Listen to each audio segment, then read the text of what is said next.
We now look at the end of the First World War and the Treaty of Versailles, which had brought the war finally to an end. The war was a terribly devastating experience for anyone who was even remotely involved or affected by the war.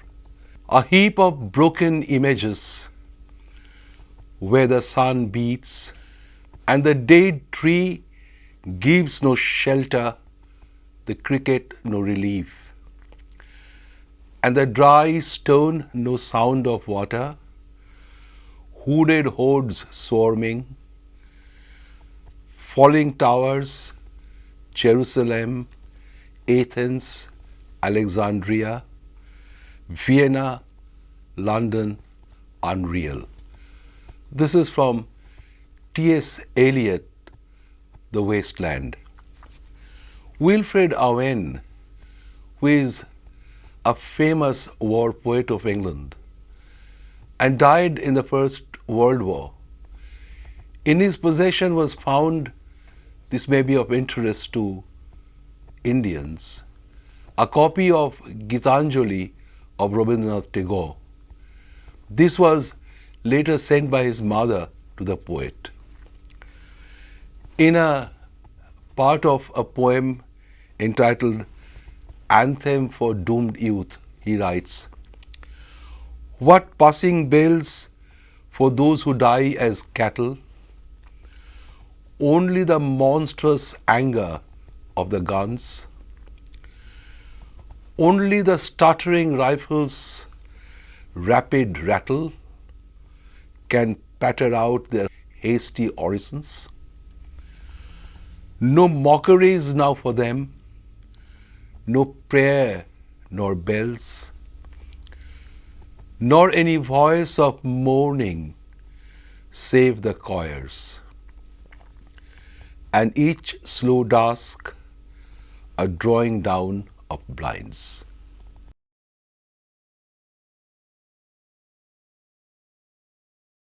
About 6,000 people died each day for 1,500 days. Nearly 74 million people were mobilized. Of the 48 million who had served the Allied armies, nearly 18 million were casualties, not including the missing persons. The Central Powers had mobilized 25.5 million men, of which 12.4 million had been casualties. In all, about 9.4 million people died or were missing. 21.2 million were wounded, and 7 million men might have been permanently disabled. Many civilians also died of war-related causes. Most of these young men were in the prime of their lives. The flower of European youth withered during the war. The devastations indeed traumatized a whole generation in Europe. There was a new genre of poetry called war poetry, particularly in English. These lines of Rupert Brooke evoke the tragic sensibility of the time. He had put these words in the mouth of an English soldier. "If I should die, think only this of me, that there's some corner of a foreign field that is forever England." Here we notice the strange linking of tragedy with nationalism. Philip Larkin, a British poet, also wrote, "Never such innocence again." He was referring to the decades before the war. American writer Scott Fitzgerald hoped that, quote, "no European will ever do that in this generation," unquote. his expectation was belied as another war came in 2 decades' time. The cost of the war was also staggering. $338 billion had been spent during the war. The war finally came to an end in 1918 after continuing for 4 years. The war had started between the two systems of alliances. The Triple Entente representing France, England and Russia. The Triple Alliance comprising Germany, Austria-Hungary, Italy, Bulgaria and Turkey. After the war had started, Italy switched alliance in 1915 and joined the Entente powers. Russia left the alliance midway through the war after the Bolshevik Revolution, when the Bolsheviks withdrew from what they called an imperialist war. The war finally came to an end on 11th November 1918 when Germany signed an armistice. I should have mentioned this earlier, that America joined the war in 1917 in the early part, while Russia left the war in the same year. The armistice was to form the basis of peacemaking. The victorious powers were now what came to be known as the Big Four: England, France, Italy and USA. And Germany, Turkey, Bulgaria, Austria-Hungary remained the defeated powers. There is no doubt that America's joining the war had come as a great relief to the war-weary European powers, particularly insofar as pumping in of money by way of debt was concerned. President Wilson of the USA, he also announced his celebrated 14 points, which he said would form the basis of the peace settlement that would be negotiated. And when Germans laid down war and accepted the armistice, it was their expectation that the 14 points of President Wilson will indeed provide the basis on which the peace would be negotiated. Later, they were to complain that the peace as it was effected deviated in many essentials from the 14 points or the principles suggested by President Wilson. Wilson enunciated some general principles and also some specificities which would be effected in course of the settlement. First of all, he talked about open covenants of peace openly arrived at. This was a critique of the old secret diplomacy which many thought had laid the root of the fault line in the international structure of politics. Negotiations would be open in full public view, and there should be no cloak and dagger attitude about this. Secondly, he also talked of free and impartial adjustment of all colonial claims. Thirdly, free navigation of the seas during peace and war, and free trade. Wilson suggested a general disarmament to the lowest point consistent with national safety. The point was that disarmament would by itself increase the sense of security among the nations and thus reduce substantially international tension, brightening chances of continuing or enduring peace. It also suggested lines along which the territorial claims, which obviously lay at the back of the war, would be generally settled. He talked of, in the specific cases, talked of the revival of a free and independent Poland with access to the sea. There should be right of self-determination for the national minorities. The idea was that nationalism which sought independence within the multi-ethnic empires must now be given their due share and independence, now particularly in view of the fact that the multinational empires are virtually disintegrated. He also talked of a League of Nations which would provide an institutional basis for international cooperation and management of peace. Germany, it was expected, would pay a compensation for the damage done to the Allied civilian population and their property because they were largely believed to have caused the war.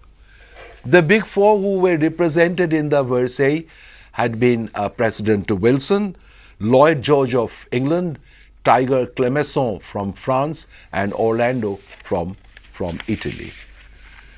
The victors, however, did not have an uniform agenda. The victors had also participated in the war with their own kind of objectives.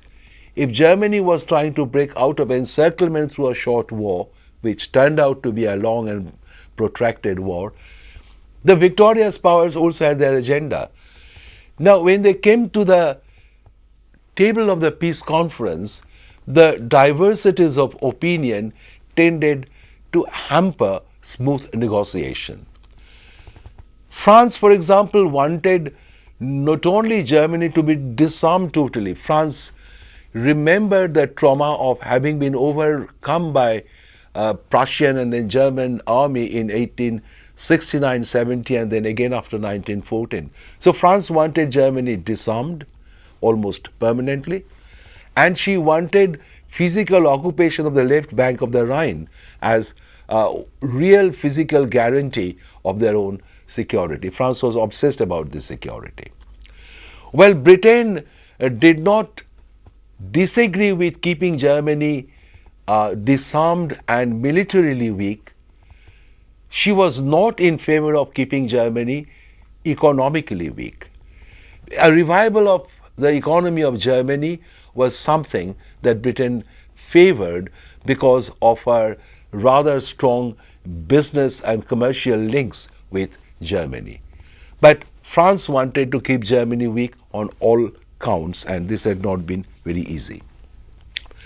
Italy, on the other hand, had switched alliance and joined the Triple Entente powers to regain territories which she thought to be essentially Italian. But this was obviously to create certain problems, and Italy did remain unsatisfied.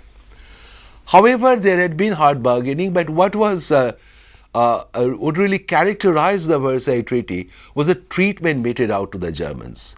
The German delegates were brought into the conference hall and taken out of it like war criminals, war prisoners, and they were ultimately, it was not really a negotiated peace, but something that was forced on the Germans. The Germans were forced to sign on the dotted line or face a resumption of war. This was not really the kind of open negotiation that Wilson had led the Germans to expect.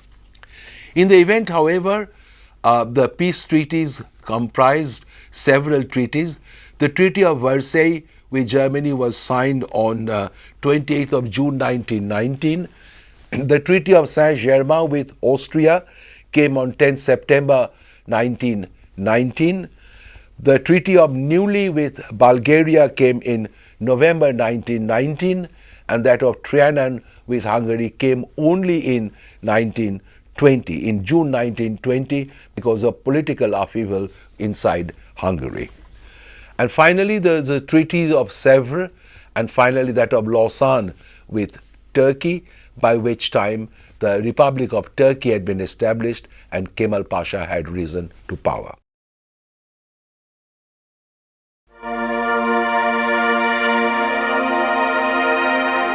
Let us briefly examine the terms of this treaty.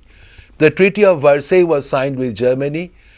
First, there were the territorial provisions. Germany had to cede Alsace-Lorraine to France, Eupen and Normandy to Belgium. These were the ones in the east. Northern Schleswig was eventually handed over to Denmark after a plebiscite. They kept southern Schleswig. Rhineland was to be permanently demilitarized. There would be a League of Nations Commission looking after the Saar Basin. Allied army would continue to occupy Germany, but there would be gradual withdrawal over the years and complete withdrawal after a certain time. In the east, Germany had to give up Posen and West Prussia to be transferred to Poland. Now, Poland was also given what was known as the Polish Corridor in order to give her access to the sea. Danzig at the mouth of the sea was made into a international port, a free port. Now, what happened was that this Polish corridor actually divided two parts of German territories, and the Germans did not like this at all. Poland also acquired Upper Silesia. This was a significant industrial area for Germany. Lithuania received Memel from Germany. Germany and Austria were prohibited to execute the Anschluss of the Union except with the express permission of the League of Nations.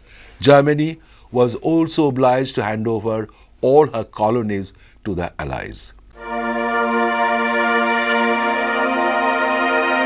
In the military terms, Germany was virtually disarmed. She was to have only 100,000 armed forces. There would be no conscription. Army would mainly look after law and order problems and not much else.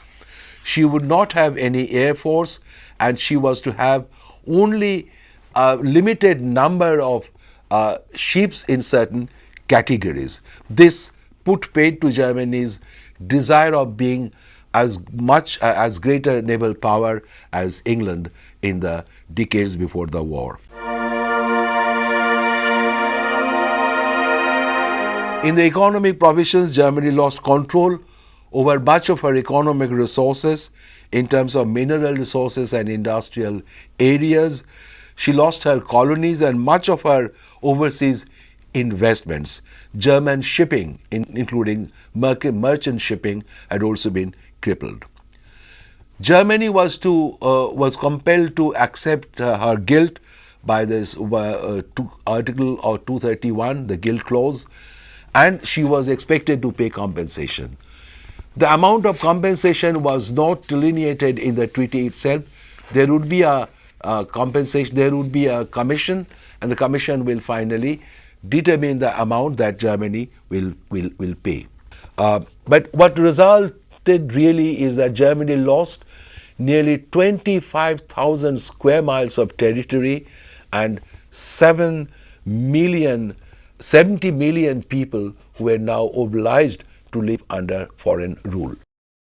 And therefore, this treaty was not exactly popular in Germany, to put it mildly. League of Nations was also included, the covenant of the League of Nations included in this treaty, though Germany was not to be a member immediately.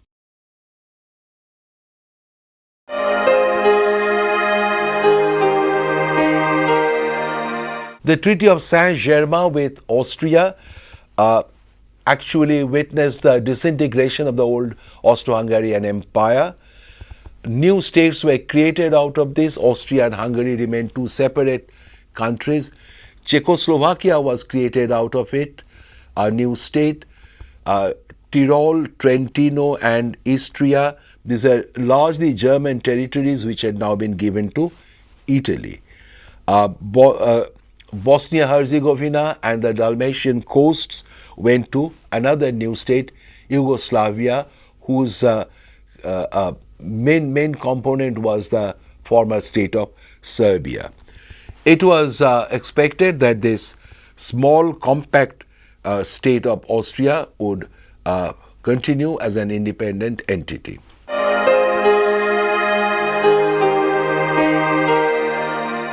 The Treaty of Trianon was signed with Hungary, which came at the end of the turmoil inside Hungary. Hungary also lost a whole lot of territory to Czechoslovakia. Slovakia and Ruthenia went to Czechoslovakia.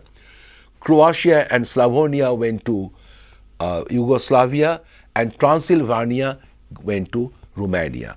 So Hungary also lost quite a bit of territory, and some 3 million Magyars, as residents of Hungary, were obliged to live under alien rule.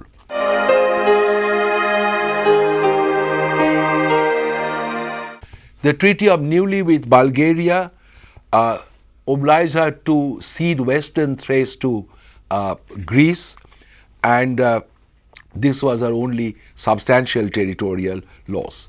But her position in the Balkan Peninsula and her desire to dominate the peninsula had certainly been reduced. All the defeated powers were also to pay compensation. And finally, a peace with Turkey came through, as I had noted earlier, the treaties of Sèvres and Lausanne finally. Now, this is in crux the main terms of the treaty, and one can see that the defeated powers had ceded territories where many of their nationals were obliged to live along with these ceded territories under alien rule. And Germany was totally disarmed. She had to pay a huge compensation. Her economy was in shambles. Germany was to experience galloping inflation. Now, all this were not taken heed of by the peacemakers at Versailles. The Versailles Treaty has often been described as a dictated peace.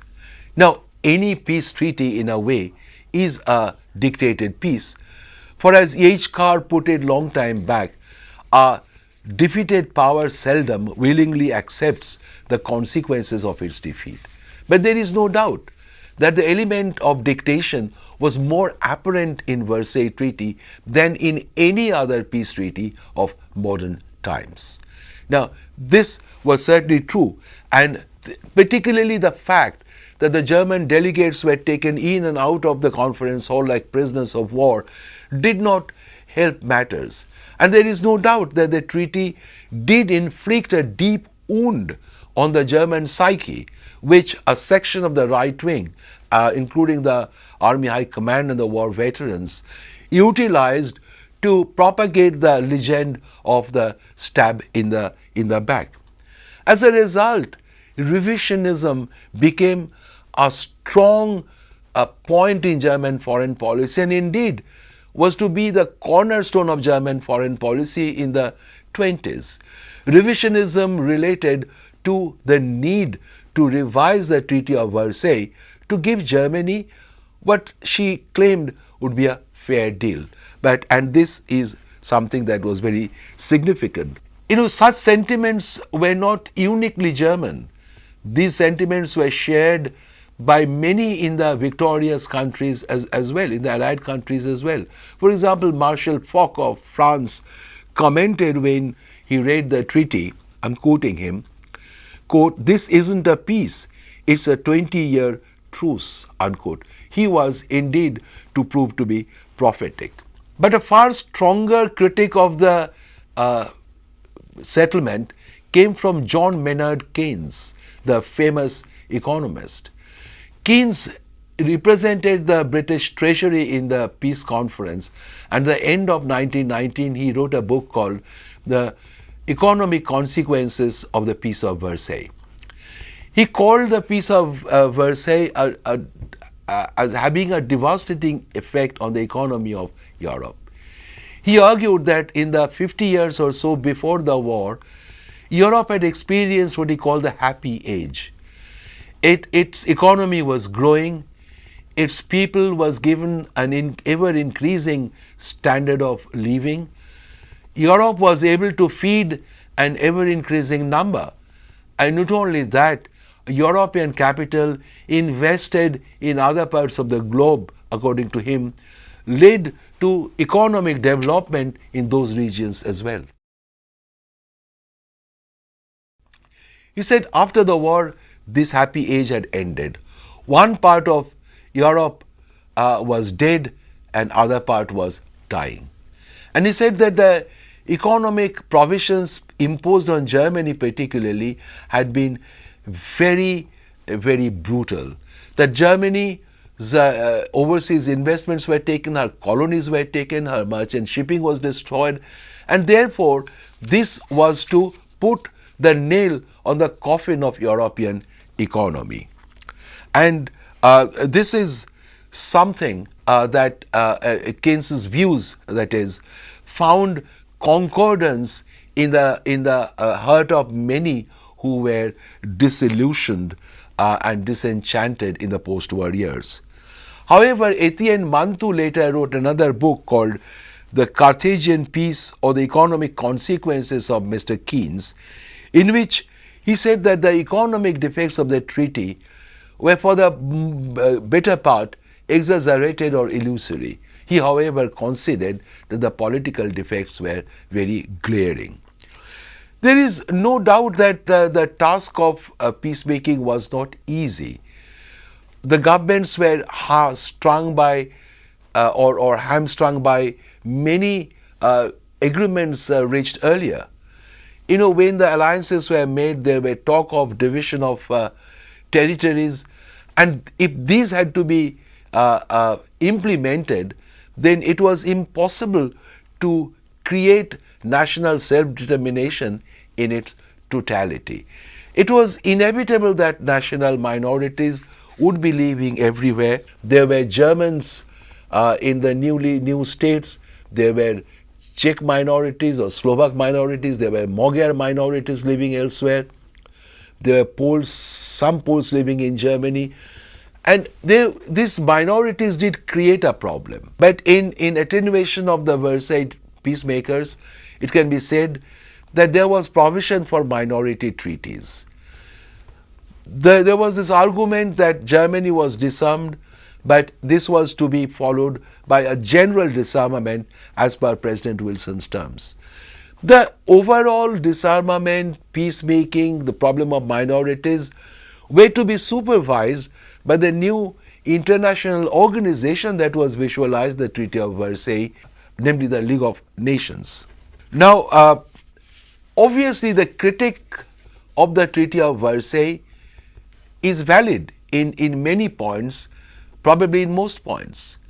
But there is no doubt that Germany could have and should have been treated with little more grace, and that might have avoided the psychological damage that was caused in Germany. Now, there is no that there were defects, but there had also been attempts to manage the defects. For example, I mentioned the minority treaties. The minorities were to be dealt with justice in the areas where they were living. This was always obviously not effective. But one point might be mentioned, that it would not be right to suggest that all the infelicities of the treaty resulted in the Second World War. There were other more serious reasons for that.